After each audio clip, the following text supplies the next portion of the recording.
यहाँ चित्र में एक वर्गाकार पाश या लूप दर्शाया गया है जो एक विद्युत चालक पदार्थ का कंडक्टर का बना हुआ है।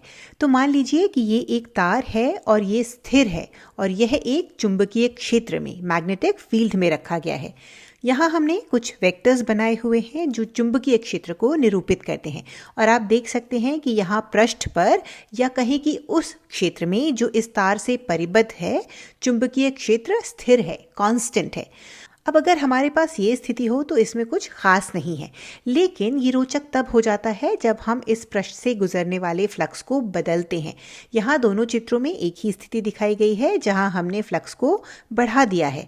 अब तार से घिरी हुई इस सतह पर हर बिंदु पर चुंबकीय क्षेत्र मैग्नेटिक फील्ड बढ़ गया है, जिससे फ्लक्स भी बढ़ गया है। तो हमने फ्लक्स को बढ़ा दिया है। इसे लिख लेते हैं।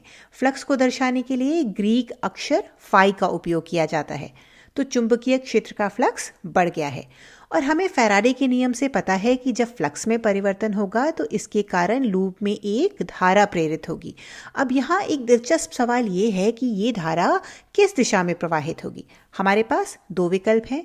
धारा घड़ी की सुइयों की दिशा में यानी क्लॉकवाइज जा सकती है या ये घड़ी की सुइयों की विपरीत दिशा में यानी काउंटर क्लॉकवाइज जा सकती है।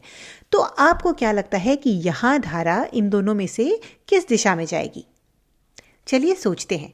तो हमें पता है कि जब कोई धारा किसी तार में बहती है तो वह स्वयं एक चुंबकीय क्षेत्र उत्पन्न करती है। मतलब एक मैग्नेटिक फील्ड तो पहले से ही है, इसके अलावा धारा के कारण एक और मैग्नेटिक फील्ड उत्पन्न हो जाता है। तो चलिए इस बात पर विचार करते हैं कि यह नारंगी रंग में दिखाई गई धारा किस तरह का चुंबकीय क्षेत्र उत्पन्न करेगी। तो यदि यह धारा वामावर्त यानी काउंटर क्लॉकवाइज दिशा में बह रही है तो हम दक्षिण हस्त नियम का, राइट हैंड रूल का उपयोग करेंगे। तो यदि हम अपने दाएं हाथ का अंगूठा धारा की दिशा के अनुदिश रखें तो हमारी उंगलियां चुंबकीय क्षेत्र की दिशा में मुड़ेंगी।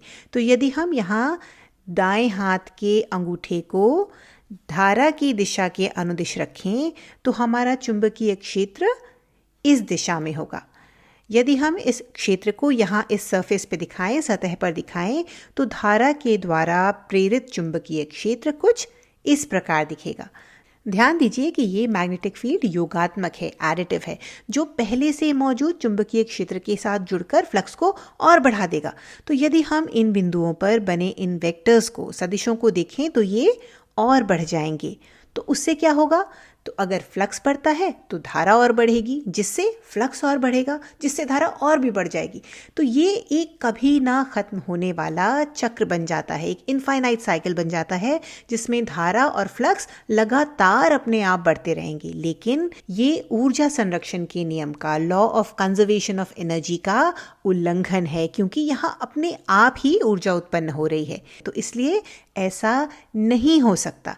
इसलिए हम ये पक्के तौर पे कह सकते हैं कि धारा घड़ी की सुइयों की विपरीत दिशा में तो नहीं जाएगी। ऐसा संभव ही नहीं है कि प्रेरित धारा ऐसा चुंबकीय क्षेत्र उत्पन्न करे जो पहले से उपस्थित चुंबकीय क्षेत्र की समान दिशा में हो और फ्लक्स में और वृद्धि करे। तो अब हमारे पास एक ही विकल्प बचता है कि धारा घड़ी की सुइयों की दिशा में प्रवाहित होगी, क्लॉकवाइज प्रवाहित होगी। अब चलिए देखते हैं कि यहाँ क्या होता है। तो यहाँ भी हम अपने दक्षिण हस्त नियम का उपयोग करेंगे, राइट हैंड रूल का उपयोग करेंगे। तो यदि हम अपने दाएं हाथ के अंगूठे को धारा की दिशा के अनुदिश रखें तो इससे उत्पन्न होने वाला चुंबकीय क्षेत्र फ्लक्स को कम करेगा।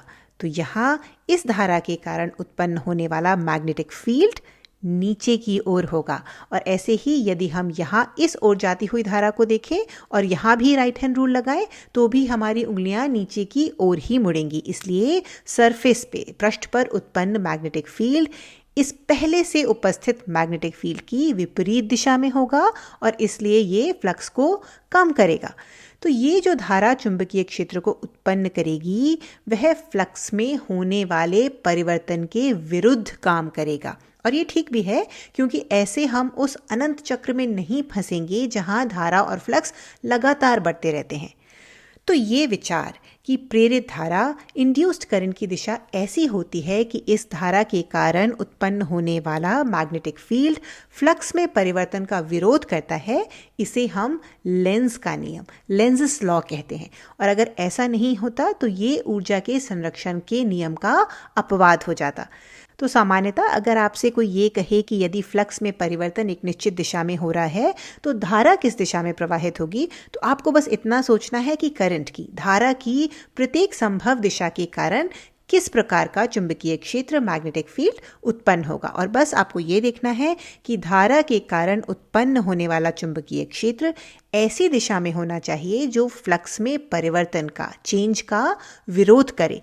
तो अगर फ्लक्स बढ़ रहा है तो प्रेरित धारा यानी इंड्यूस्ड करंट के कारण उत्पन्न चुंबकीय क्षेत्र फ्लक्स को कम करेगा, और यदि फ्लक्स घट रहा है तो प्रेरित धारा के कारण उत्पन्न चुंबकीय क्षेत्र या तो फ्लक्स को बढ़ाएगा या इसको थोड़ा कम घटने देगा।